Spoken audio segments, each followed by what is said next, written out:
그리고 또 말씀을 위해서 우리 기도해 주신 귀한 집사님의 기도 특별히 또 감사를 드립니다. 오늘 참 특별한 주일입니다. 참 하나님께 이렇게 계속해서 정성껏 예배 드릴 수 있도록 인도하시는 그 은혜 참으로 감사하고 영광을 돌립니다.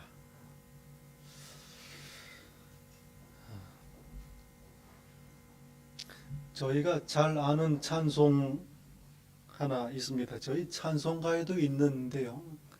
살아계신 주라는 찬송가. 살아계신 주, 이 찬송 아주 참 많이 알려진 찬송 아니겠습니까? 이 곡을 작곡하신 분, 그 빌 게이더라는 분이 계십니다. 지금 84세의 연세신데요. 미국 남부의 기독교 음악 또 CCM에 아주 큰 영향을 끼친 그런 기독교 음악가이십니다. 400여 곡이 넘는 곡을 복음성가를 작곡을 했습니다. 1982년에는 미국의 Gospel Music Hall of Fame 거기에 이름이 오르기도 하셨습니다. 이분의 책 I Almost Missed the Sunset 이라는 책에서 자기의 지난 이야기를 회고합니다. 결혼한 지 한 1년쯤 되었을 때에 이분이 인디애나주에 있는 알렉산드리아라고 하는 아주 작은 도시에 영어 선생님으로 가르치고 계셨습니다. 집을 이제 지으려고 땅을 알아보고 있습니다. 근데 그 마을 남쪽에 보면 아주 넓은 땅이 있는데 소들을 놓아서 먹이는 그러한 초원입니다. 알아보니까 그 땅 주인이 92살 되신 은퇴한 은행가였습니다.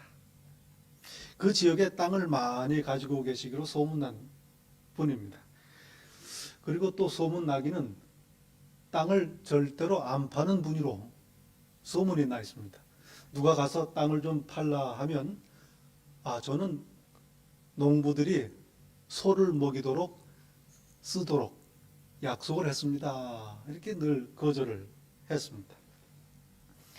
이 게이더 부부가 그 땅 주인을 만나러 은행을 찾아갔습니다. 은퇴는 했지만 그저 하루에 한두 시간씩 은행에 사무실에 나오고 있었답니다.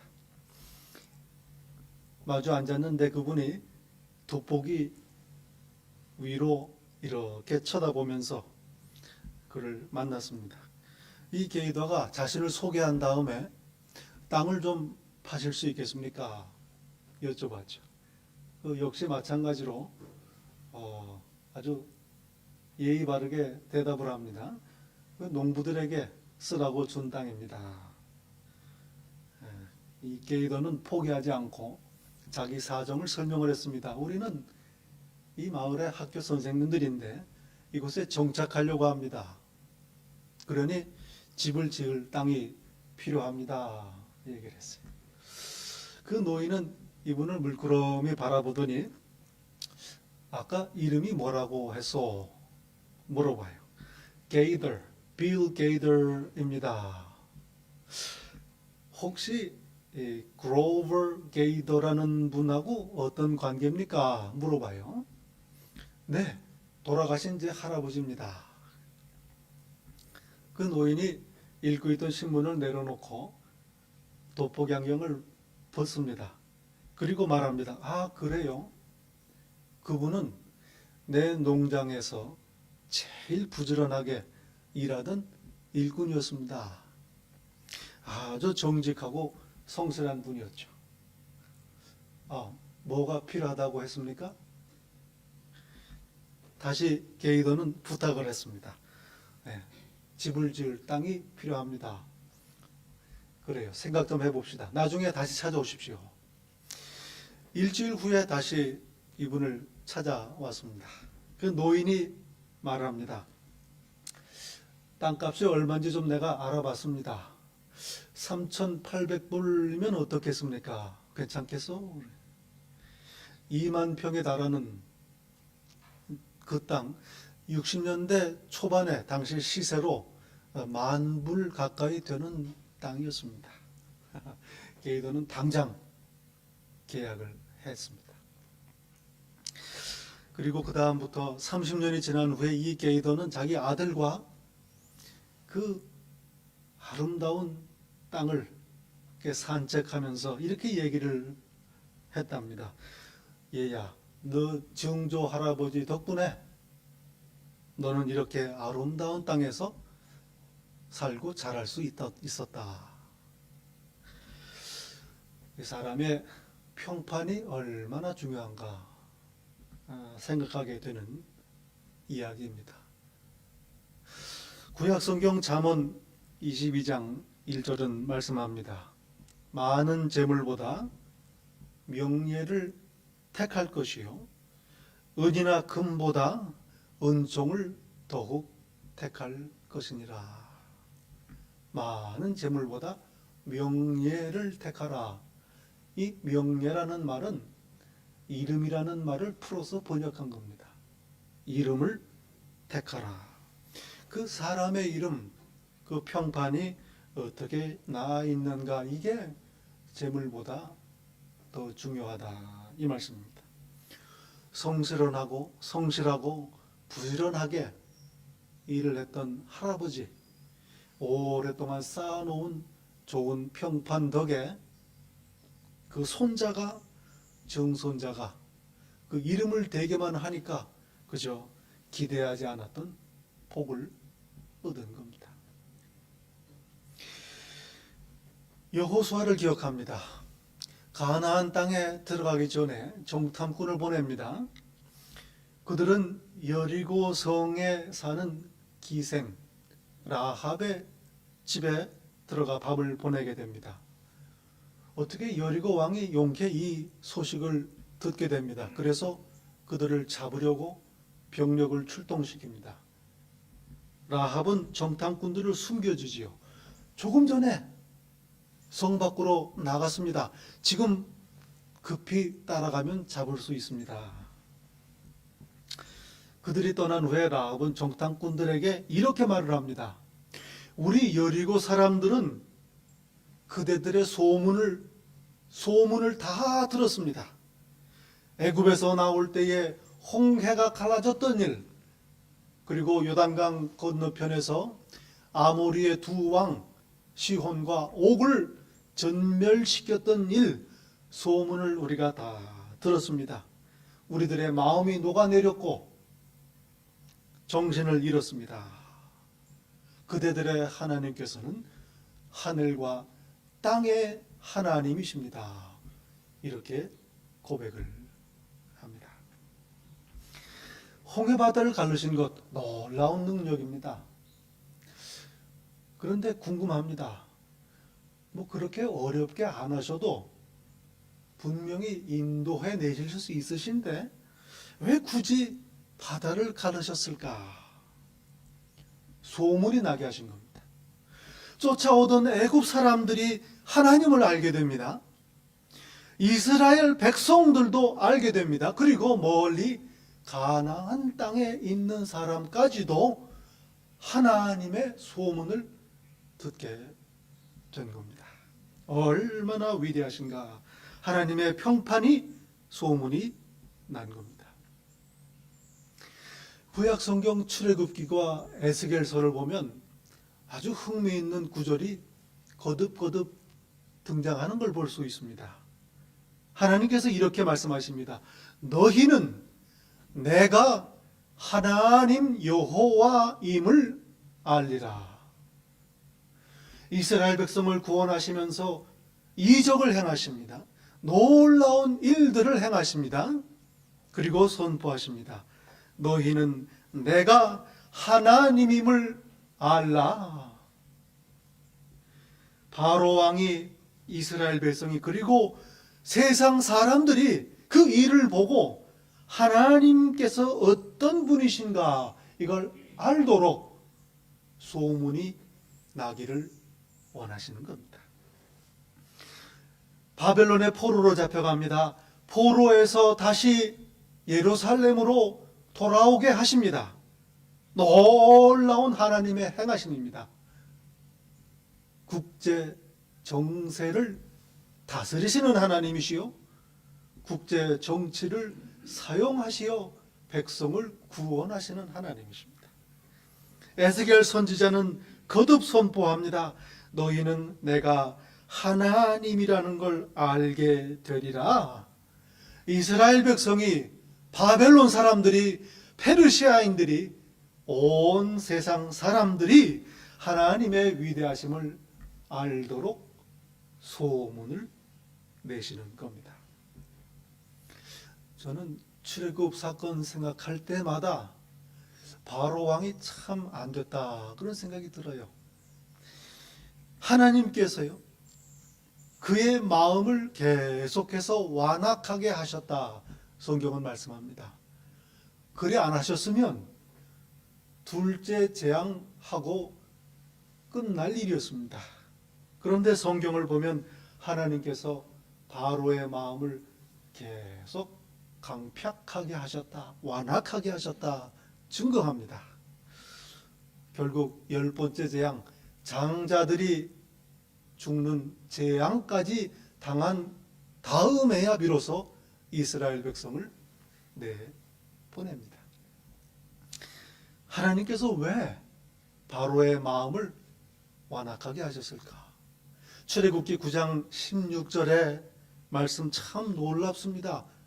내가 너를 버티게 한 것, 완악하게 한 것은 내 능력을 너에게 보이고 내 이름이 온 천하에 전파되게 하려 함이라.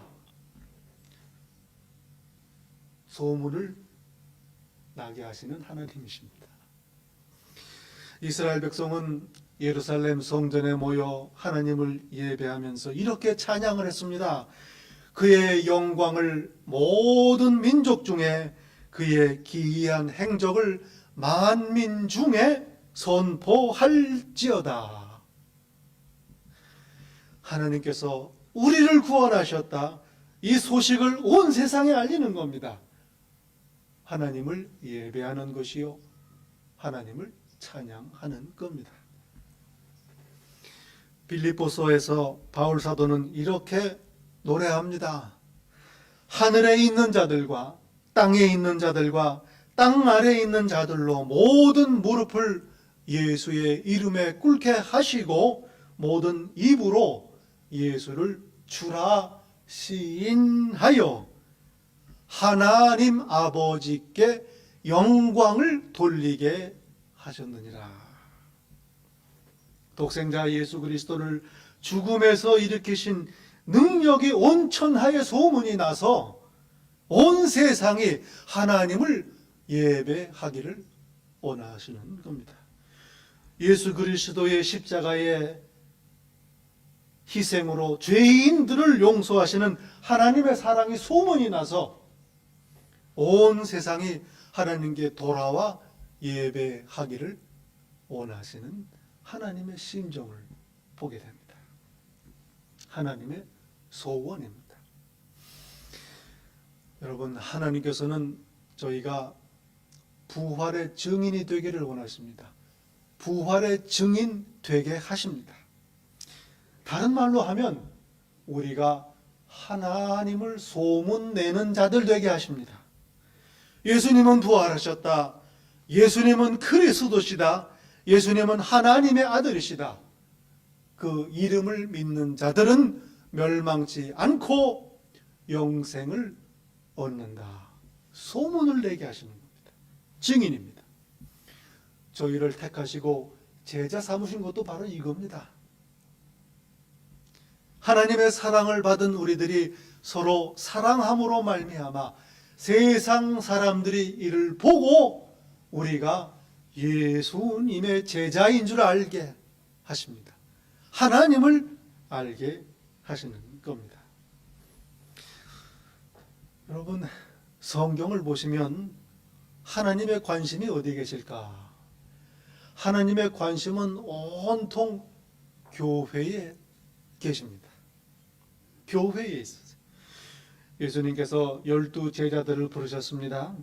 그들을 훈련하시는 거죠. 십자가를 지시기 전에, 다시 아버지께로 돌아가시기 전에 훈련이 끝나야 합니다. 제자들이 준비가 돼야 합니다. 어디까지 돼야 준비가 끝난 걸까요? 예수님은 그리스도이십니다. 이 고백을 하면 된 겁니다. 그래서 베드로 사도의 고백이 중요합니다. 너희는 나를 누구라 하느냐? 당신은 그리스도이십니다. 하나님의 아들이십니다. 가이사랴 빌립보에서 제자들이 이렇게 고백을 합니다. 그리고 그 순간을 기점으로 예수님께서는 십자가를 향하여 예루살렘으로 발길을 옮기시기 시작합니다. 준비가 됐다 이 말입니다. 이때 예수님께서 제자들에게 말씀하십니다. 내가 이 반석 위에 내 교회를 세우리니, 교회를 세우시려는 뜻을 선포하십니다. 베드로의 고백, 제자들의 고백, 당신은 그리스도이십니다라는 고백 위에 교회를 세우시는 거예요. 제자들이 준비가 됐다. 무슨 준비가 됐다? 교회를 세우실 준비가 됐다는 말씀입니다. 그러므로 예수님께서 제자들을 부르시고 훈련하신 것, 교회를 세우실 기초를 준비하신 겁니다. 오순절날 성령님께서 제자들에게 임하십니다. 승천하시어 아버지께로 가신 예수님께서는 이 땅에 성령님을 보내주십니다. 무슨 일이 일어납니까? 교회가 시작됩니다. 예루살렘 초대교회입니다. 3년간 공생애로 교회를 세우실 준비를 하시고 성령님을 보내심으로 교회가 시작된 겁니다. 초대교회 제자들, 부활하신 예수 그리스도를 증거합니다. 교회가 세워지기 시작합니다. 안디옥의 교회가 세워집니다. 소문이 납니다. 사람들이 보고 그리스도쟁이들이다. 처음으로 그리스도인이라 불리기 시작합니다. 예수님 소문이 난 겁니다. 하나님께서 바울 사도를 부르십니다. 이방인을 위한 사도로 부르신 겁니다. 그가 가는 곳마다 교회가 세워집니다. 갈라디아 지역의 교회들이 세워지고, 아시아 지역의 교회가 세워지고, 유럽으로 건너가서 교회가 세워집니다. 로마 제국의 수도 로마에도 교회가 세워집니다. 사도행전 이 이야기입니다. 교회가 세워지는 이야기입니다. 복음서 지났지요. 사도행전 했지요. 그 다음에는 서신서입니다. 교회들에게 보낸 편지들입니다. 온통 성경은 교회 이야기입니다. 복음서 교회 세우실 준비하시고, 사도행전에 교회가 시작하고 교회가 세워지고, 그 다음에 나머지는 교회에 주시는 하나님의 말씀입니다. 이렇게 온통 하나님의 관심은 교회에 있으십니다. 자기 피로, 놀라운 말씀입니다. 자기 피로 사셨기 때문입니다. 여러분, 저희 교회 이렇게 하나님 앞에 귀중한 존재입니다. 그리고 저와 여러분 한 사람 한 사람을 이 교회로 부르신 것, 교회의 지체가 되게 하신 것, 말할 수 없는 하나님의 은혜입니다. 하나님께서는 이 세상에 하나님의 소문이 퍼지기를 원하십니다. 예수님을 십자가에 내어주신 것도, 또 죽음에서 일으키신 것도, 그리고 교회를 세우신 것도, 우리를 교회로 부르신 것도 모두 이 세상이 하나님의 사랑을 알고 돌아와 하나님을 예배하도록 하기 위한 것입니다. 소문 내기 위하신 것입니다. 참 중요한 질문이 하나 있습니다. 진짜 교회, 좋은 교회, 참된 교회는 어떤 교회인가? 하나님을 소문내는 교회입니다. 사람들이 보고 하나님의 사랑을 알게 되는 교회, 참 교회입니다. 오늘 본문 데살로니가 교회 이야기입니다. 바울 사도는 데살로니가에 오기 전에 빌립보에서 복음을 전했습니다. 교회가 세워집니다. 그리고 유대인들의 위협을 피해서 데살로니가로 몸을 피신합니다. 데살로니가에서 3주 동안 복음을 전합니다. 하나님을 경외하는 수많은 경건한 헬라 사람들, 또 수많은 귀부인들이 복음을 영접하고 바울 사도를 따릅니다. 그리고 야손이라는 분의 집에서 교회가 시작됩니다. 3주 만에 일어난, 이럴 수가 없습니다. 아무리 생각해도 하나님께서 하신 일입니다. 바울 사도는 오늘 본문에 고백합니다. 우리 복음이 너희에게 말로만 이른 것이 아니라 또한 능력과 성령의 큰 확신으로 된 것입니다. 바울 사도의 설교 열심으로 될 일이 아닙니다. 분명히 성령께서 능력으로 역사하신 일이다. 바울 사도의 고백입니다. 교회를 세우시는 하나님의 능력입니다. 오늘 본문을 보면 바울 사도가 이 데살로니가 교회를 얼마나 자랑스럽게 생각했는지 알 수 있습니다. 하나님께서 기뻐하신 교회다, 이 말입니다. 왜 그렇습니까? 하나님을 소문낸 교회이기 때문입니다. 본문은 말씀합니다. 6절에 너희는 우리와 주를 본받은 자가 되었다. 7절에 마게도니아와 아가야, 지금의 그리스 지역이지요, 모든 믿는 자의 본이 되었느니라. 8절입니다. 하나님께서 너희 교회에 행하신 일들, 너희의 귀한 믿음이 마게도니아와 아가야뿐만 아니라 각처에 소문이 났다. 데살로니가 교회 성도들은 바울 사도가 전한 복음을 사람의 말로 받지 아니하고 하나님의 말씀으로 받았다 말씀합니다. 그리고 회개하고 모든 우상을 버립니다. 참되신 하나님을 예배합니다. 그리고 다시 오실 예수 그리스도를 기다리는 귀한 믿음을 갖게 됩니다. 바울 사도의 자랑입니다. 얼마나 귀중한 교회인가. 이 소문이 온 지경에 퍼져서 각처의 모든 믿는 자들의 도전이 되고 은혜가 되고 모범이 되었다. 한마디로 데살로니가 교회는 하나님을 향하는 믿음으로 소문이 난 교회입니다. 저희 교회 이름 참 잘 지었습니다. 믿음교회. 데살로니가 교회, 하나님께서 기뻐하신 교회입니다. 소문에 신비가 하나 있습니다. 소문은 당사자가 제일 늦게 듣습니다.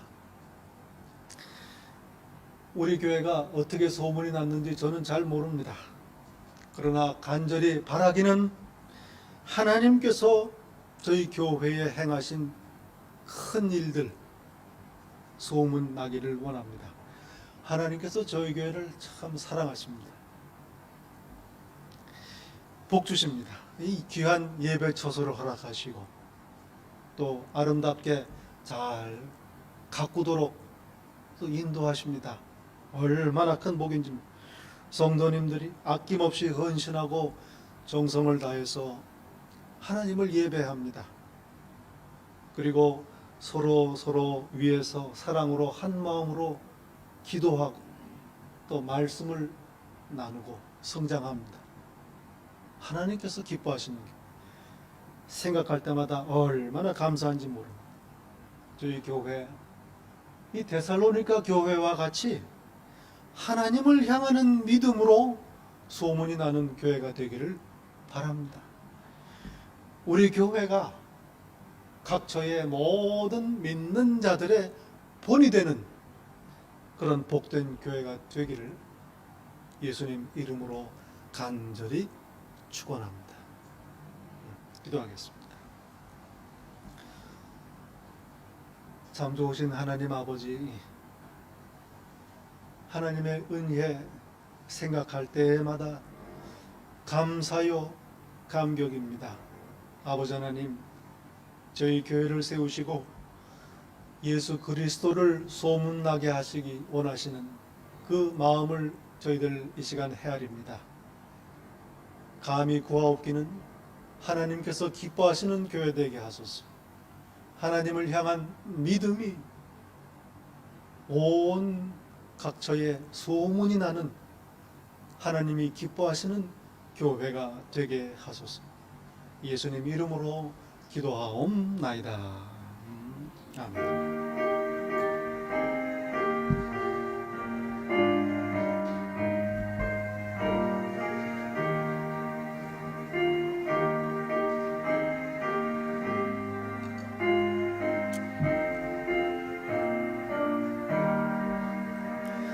교회의 참된 도는 우리 주 예수라. 그 귀한 말씀 위에 이 교회 세웠네. 주 예수 강림하사 피 흘려 샀으니 땅 위의 모든 교회 주님의 신부라. 온 세계 모든 교회 한 몸을 이루어 한 주님 섬기면서 한 믿음 가지네.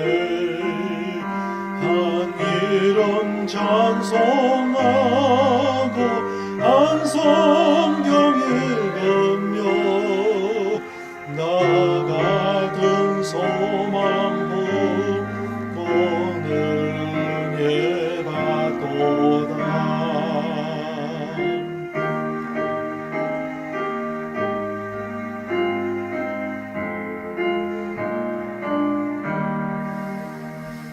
땅 위의 모든 교회 주 안에 있어서 하늘의 성도들과 한 몸을 이루네. 오 주여 복을 주사 저 성도들 같이 우리도 주와 늘 살게 하소서. 아멘.